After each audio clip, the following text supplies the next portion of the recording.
Hello and welcome to everybody joining us on this live session on Facebook. You're joining us at the ILO's International Labour Conference. I'm joined here today by Michelle Leighton, the ILO's chief of the migration branch. I'm also joined by Ruba Jaradat, who is the ILO's regional director for Arab states. Today, for the next half an hour or so, we're going to be discussing migration, labor migration, and how we can realize a future of fair migration. Please do send in your questions via Facebook, and we'll try to answer as many of those as we can. Michelle, let me start with you. Migration, human mobility, it's an ancient phenomenon, almost as ancient as human history itself. But when we speak of migration now, and specifically labor migration, what exactly are we referring to? Well, you're right. Migration has been going on since time immemorial. And what we're seeing now is a bit different, perhaps in the past. We're seeing some of the largest volumes of movement in human history. We now have about 244 million migrants around the world, and that's up 40% in the last 15 years. So clearly people are much more on the move. In fact, North America has 10% of its population now, which are migrants. Makes us a very diverse community, but also brings a lot of challenges. The ILO recently estimated that we have about 150 million of those who are migrant workers. So people are really on the move in order to find jobs and to work. We've also seen some very interesting trends. It's no longer about moving from one country in the south to North America or to Europe. Clearly there are large numbers of migrants there. But the fastest growing trend is actually migrants moving from one country in the south to another country in the south. And that's borne out by when we look at the regional movement. If you look at Africa, for example, 87% of the people who are migrants in Africa come from another African country. In Asia, it's 82%. So we're really seeing this internal migration movement within regions as various countries become very dynamic within those regions and attract migrants. Okay, we just mentioned several regions right now, but the Middle East region where you are based is a region of particular interest in this discussion because it is one of the world's largest migrant receiving regions. In some countries, I think the migrants outnumber the local population. Can you give us a better idea of some of the numbers involved? Yeah, actually, it is one of the largest regions that host migrants. For example, in 2015, the GCC countries, the 6 Gulf countries, are host to 25 million migrants, of which 17.8 million are migrant workers. While on the other side, there are other 6 countries that are crisis countries or affected by the crisis.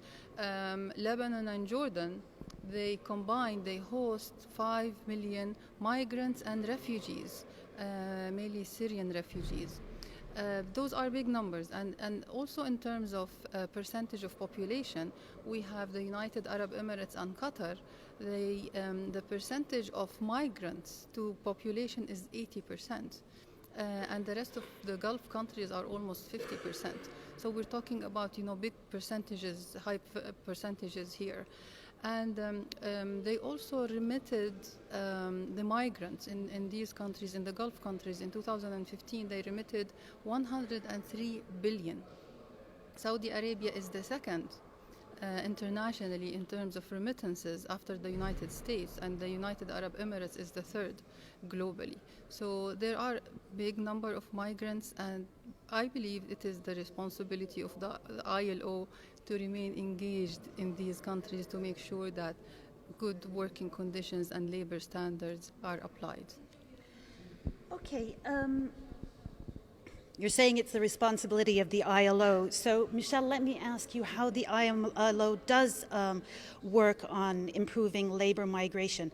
One of the ways is through protection. Can you tell me a bit more about that, please? Protection is very important, and the ILO has international standards for the protection of migrant workers. But what we found is that, in fact, many migrants are low-skilled, even middle-skilled migrants, and may be subject to threats from exploitation and abuse. They may be at risk because of the way they were recruited into the workplace. A recent survey we did found that migrants are paying almost a year in some cases of their salary just to get a low-paying job. And we have to remember these jobs are in typically dirty, dangerous, or degrading types of work. Could be in construction or agriculture or domestic work. They work long hours, and many report that they're not paid or they're underpaid. They're afraid to complain against their employers because they don't want to be deported. And if they're paying a year's salary in recruitment, they're afraid that if they get sent back or are deported home, they won't be able to pay off their debt. And this makes their families become indebted as well. So we have a huge problem of trying to protect these workers, which in some cases are invisible or not covered by labor laws. It's a big challenge, and ILO has standards that are meant to work with all constituents to protect them. Okay, I mean, maybe we can come back a bit later on how the ILO actually, practical measures that it takes in order to protect migrant workers. But for now, let's take a look. I don't see that there are any questions coming in yet from viewers, and I do want to remind you that we are on a live session on Facebook. You're joining us from the International Labor Conference in Geneva, and we are discussing labor migration and how to achieve a fair labor migration. Let me go back to the region, to the Middle East region.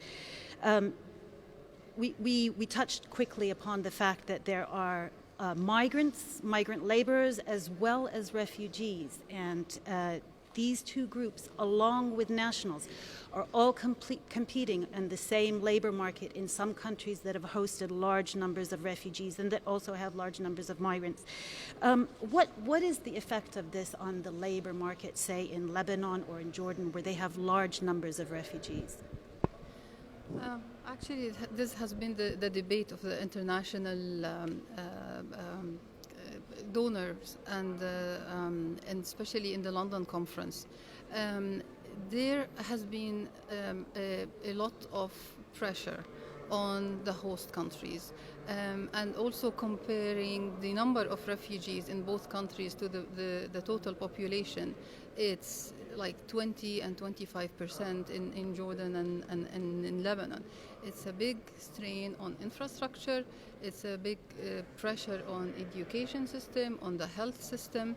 And of course, number one concern is unemployment. It's already very high, even before the refugee crisis.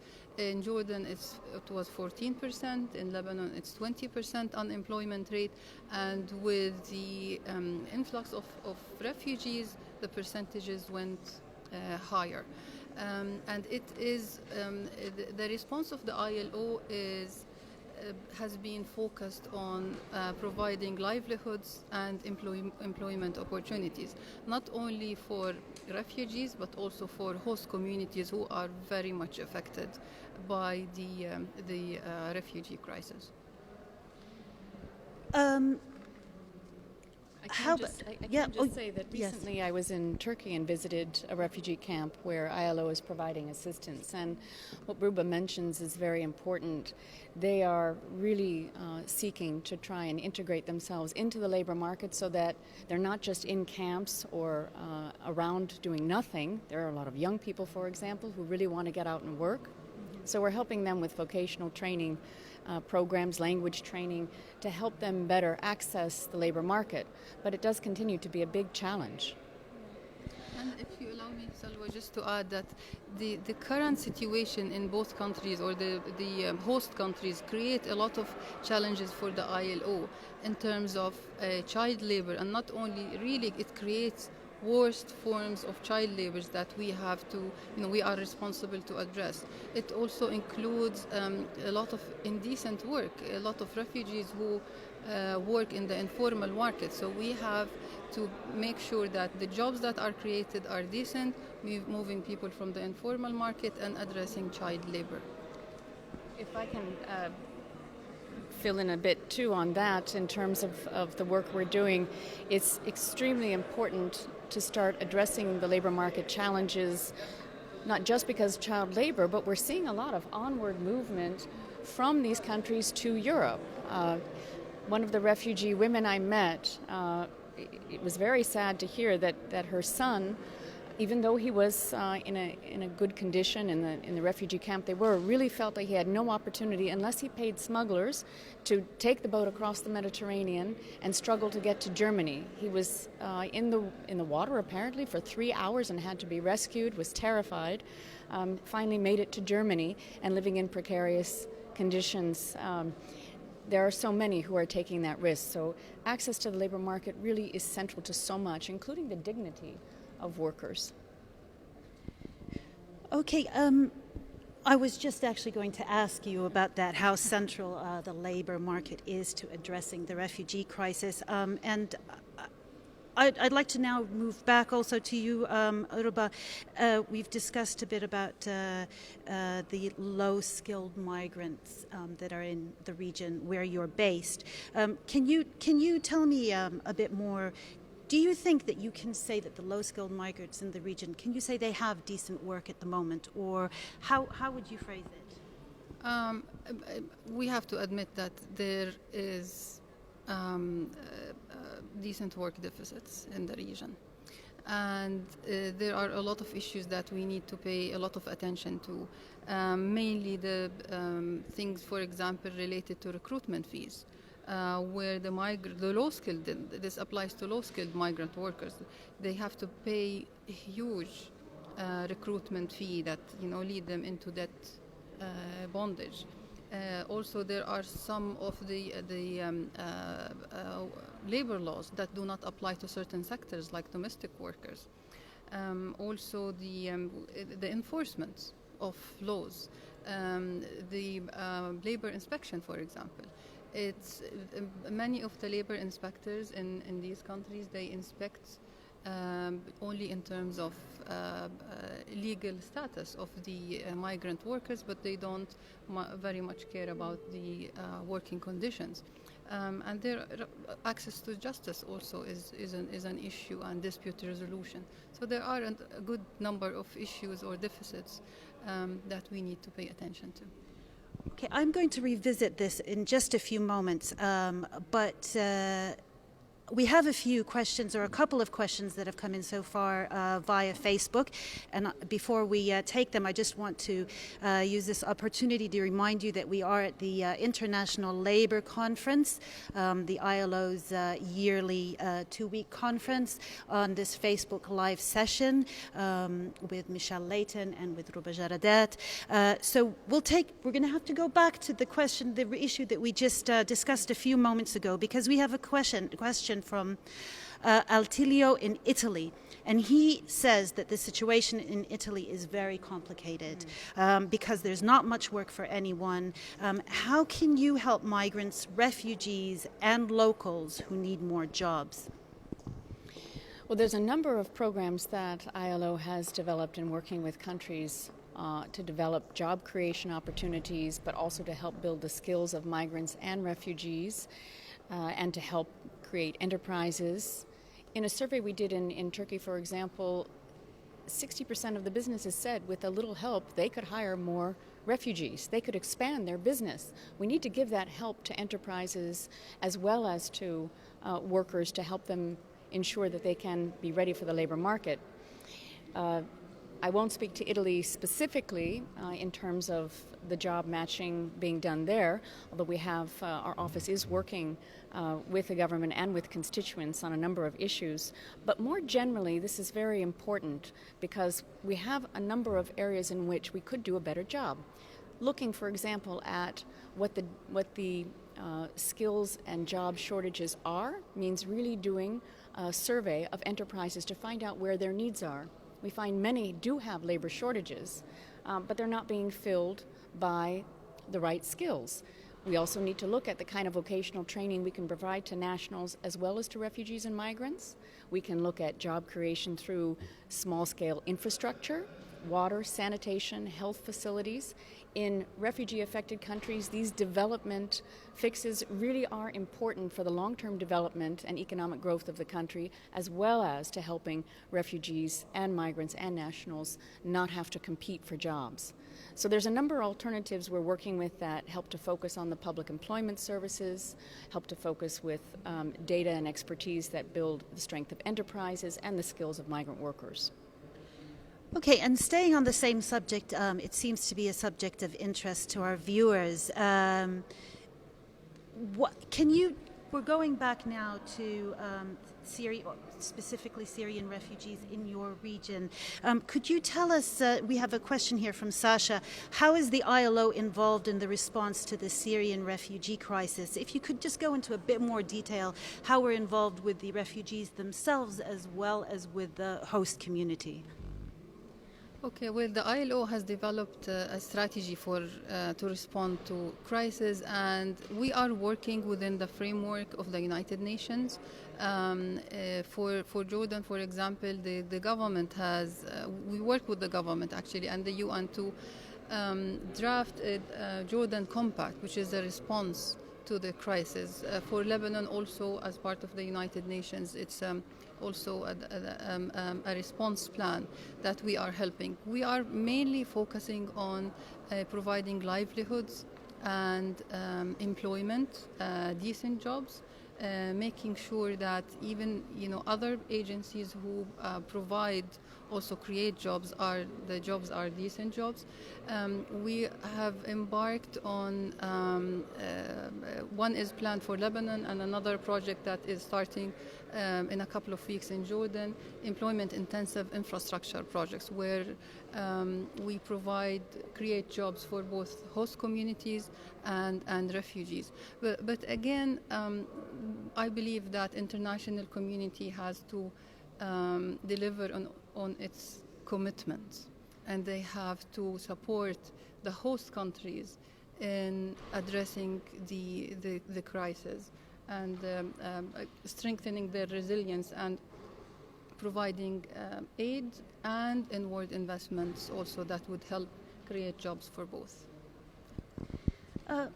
Michelle, let me go back to you, and we're going back now to a kind of a more global look after looking at a specific region. The United Nations, of which the ILO is a part, has recognized that migration, that human mobility is a key factor for sustainable development. And but is the way migration is governed now, is it in fact conducive to sustainable development? Well, I think we would have some serious issues to address first, which are recognized in the Sustainable Development Goals themselves, and at the ILO we're working on these. In particular, we know that migration is fragmented around the world. We don't have consistent rules that are really applied in action to make migration governance fair or consistent or effective, really. Governments make their own rules, but they don't necessarily work with other governments in developing these. In fact, it's very much a sovereign issue.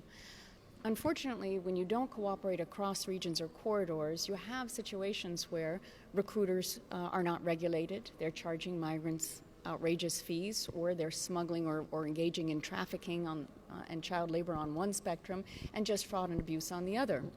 You don't have good governance to ensure equality of treatment of migrant workers, so they are put in very low-skilled areas of work, and they're not inspected, or those areas of work may lead to further abuses of the migrant workers and a de-skilling. Many migrants come with skills and talents, and they're not allowed to use them because their skills aren't recognized in countries. We don't have global governance of this issue that's done well, and hence the Sustainable Development Goals now call for coming up with planned and well-managed migration strategies. That's really to help reduce inequalities. And another goal, of course, on decent work, which we're very happy has been included. The target is to protect migrant workers, and particularly women who are vulnerable to abuse and whose rights are not protected. If we can really change the paradigm, change the dynamic in the way we cooperate across borders, within regions, across regions, I think we can really make a difference. But that will take a paradigm shift to what's actually happening now. Are you hopeful of the Sustainable Development Goals in this regard? Well, we have to be because we're going to help to implement them. But that's not to say that the road ahead isn't going to be very challenging and complex. As we see with the refugee crisis, there is not as much cooperation and solidarity and collaboration as needed. We must do much more. We have to do a better job to really look at how we can help our neighbors. The refugee crisis should not be born, as Ruba indicated, simply by an accident of geography, by the countries in which the refugees go, but it's a shared responsibility of the entire international community. And we have to step up and really ensure that we meet our commitments. The ILO is there to help, and so we will continue, and the Sustainable Development Goals are one path that we can follow that will really help to improve that response. Let's take a look at here our screen where we have a new question from Daza from Australia. And she's asking, basically, how can you find long-term employment opportunities for migrants if they don't have skills that are in demand in the countries they move to? Michelle, I'm going to give that one to you. Well, by and large, migrants are actually finding jobs in countries, so in fact, their skills are being used. Where they don't lack skills, where they do lack skills and they don't have them for specific industries, vocational training opportunities are often opened up to migrants in order to help them improve their skills. Language is another area in which we can really help migrants to integrate. Language training is so important, but not all migrants are receiving it. Not all migrant workers actually know about all of their rights and the opportunities for improving their skills. But if they remain in a low-skilled work or they're working in a job that doesn't use their skills, that means that they're really not going to advance very well in terms of their own professional development, and they're not going to be able to send the kind of remittances home, or when they return home, to really bring those skills back. So skills training is very, very important, and we know that it does help long-term integration. It's a key factor. For those of you just joining us now, I'd like to remind you that you are joining us at the International Labour Conference here in Geneva, and thank you very much for the questions that you've sent in, and please keep them coming. I'd like to move from talking about the migrants themselves to the countries that receive these migrants and to their employers. I mean, what is in it for them? I mean, how do migrants benefit the countries where they migrate to? Well, recent studies showed that employers value migrant workers. They are reliable, they are flexible, and they have work ethics. In terms of the macroeconomic impact of migrant workers, they contribute a lot to GDP growth. They contribute to export growth in exports, and they also contribute to lowering prices and cost of production inside the country. On the fiscal as well, their contributions, the migrant workers' contribution in terms of taxes and fees. Let me help you with that. It's getting a bit heavy. Sorry about that. Yeah. Okay. In terms of taxes and fees, are much more than the benefits that they are getting from the state. The ILO and your department, you've recently launched, or recently, a couple of years ago, you launched the Fair Migration Agenda. Can you tell us a bit what FAIR refers to? What does FAIR mean to the ILO?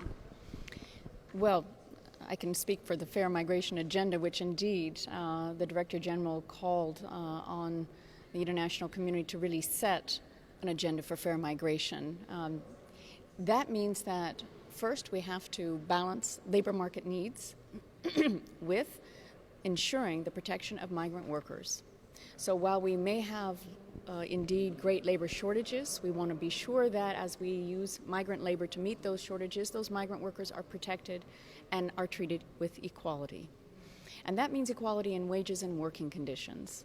One of the areas that we know we're failing in are on equality of wages for migrant workers. A study on the Global Wage Report that was just issued by ILO identifies, in fact, for example, in Europe, unfortunately, there are gaps between 18 and 35% in wages to nationals and migrants, depending on the country, which are not accounted for by either skills or education or training, but unfortunately may be due to discrimination.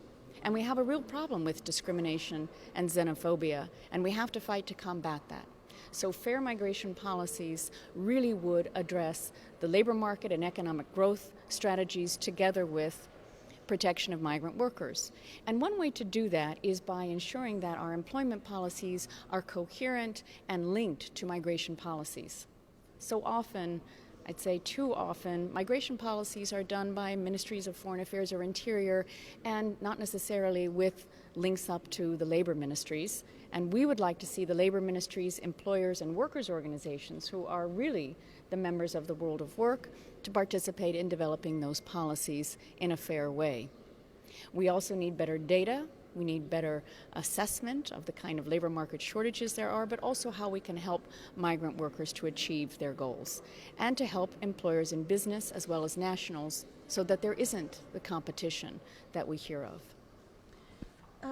Ruba, we were talking about fair migration, and are there any examples? I mean, we've heard from you of some, disturbing and distressing numbers and realities, but are there any examples where things are improving in the region, where you see a shift towards a fairer migration? Well, okay, let me help you with that. I am actually very positive, and I could see a lot of country initiatives that are driven by the countries in the region to reform and improve working conditions and labor standards. Like 10 days ago, we inaugurated a project in the United Arab Emirates funded by the government of Emirates to improve governance. Labor market governance, improving inspection, dispute resolution, and labor market information. They also recently enacted 3 decrees that improve working conditions for workers. There are also other initiatives, reform initiatives in the GCC and in other countries in the region as part of the new strategies to improve the market, or new strategy for economic growth and visions. And I'm very much optimistic. I can cite a lot of examples in Kuwait's recent domestic work law, in Bahrain, in Oman, in Saudi Arabia, some flexibility also. So there are, good initiatives that ILO encourages and supports, and we look also for more and more that improves the working conditions. Now, I'm going to be talking about the future in a few moments. We've been looking at the way things are now, we've been looking at the past. But Michelle, is there anything that you want to add about how the ILO, before we look further ahead, want to add about how the ILO is dealing with the migration issue in terms of governance, in terms of, what our overall way of dealing with this issue is? Well, we are working very closely with many governments and with our employers and workers organizations to build their capacity for governing in the area of migration, for adopting a migration policy that is better linked to the employment policy, helping public employment services, helping with skills training, jobs and skills matching, helping to ensure that migrants who return can be integrated back into the labor market, because often when they return, there really is nowhere for them to go or no services. An example recently was the return of over 160,000 Ethiopians to Ethiopia. We're working with the Ministry of Labor now to identify programs that can really help those returned migrants better integrate into the labor market and use their skills. This is something that is a long-term issue, but one that we've been working on very concertedly over the last 18 months. Ruba, and before I address the question, I'd like to remind you that we're on this Facebook Live session at the International Labour Conference, and we're discussing labour migration with Michelle Leighton and with Ruba Jaradat. I'm Salwa Kanaana from the ILO's communication team. Ruba, what is your we're talking about the future now, and the ILO has launched, in fact, a Future of Work initiative to anticipate and to address future challenges. What needs to take place in the region where you're based, a migrant receiving region, to create a labor market environment that fosters a future of fair migration? Well, the region is divided into two. We have the 6 GCC countries, and we have the other 6 countries that include the crisis countries like Syria, Yemen, Iraq, Palestine, and we have the Jordan and Lebanon, who host a big number of refugees. Now, for the GCC countries, the challenges are different. Now, with the decrease in oil prices, there is more and more plans to empower the private sector as engines for economic growth. Therefore, there is tendency by the governments to improve labor conditions to enable the private sector to take the lead and compensate for the lost in oil revenues. So there is a big chance there to help and work with the different governments to improve labor market policies. For the other countries, the crisis countries and the countries that are affected by the refugees, also they need to, and they are planning strategies to address the crisis and the refugees by enacting or implementing employment-rich programs. And for both countries, jobs is the main goal. Job creation, and there are also the technologies, and especially the digital economy, that is also we can see it present in the region, especially in the Gulf countries, and there is a need to prove or to provide for the workers in the digital economy with social protection floors. So there will be, we're planning dialogue, and we are engaging countries in the region in a high-level dialogue to start planning and preparing on and incorporating this in their future plans to address this important issue. Now, Michelle, I'm very aware of the fact that you have to leave very, very soon, so we're going to give the last word to you. If you had one message to put across to our viewers, to everybody, on what a future of fair migration would be, what would that one message be? That we have to reduce inequalities, and in doing that, we have to provide equality of treatment and not discriminate against migrants, but embrace their diversity to help us build a new future. I think we're going to see more and more migrant workers across the world. Young workers are already moving in great numbers. They're transitioning from one job to another, and we have to be able to provide a world which allows them equal access to opportunity so that they too can live in dignity and have a future of hope. Well, thank you very much to you, Michelle Leighton. Thank you very much, Ruba Jaradat, and thank you very much for joining us for this live session. We're going to wrap up here. Please join us tomorrow for further live sessions from the International Labour Conference. And thank you very much for your questions, and hope to join you again tomorrow. Goodbye. Thank you. So I was Great job. try to wrap that up. Thank you. Yes.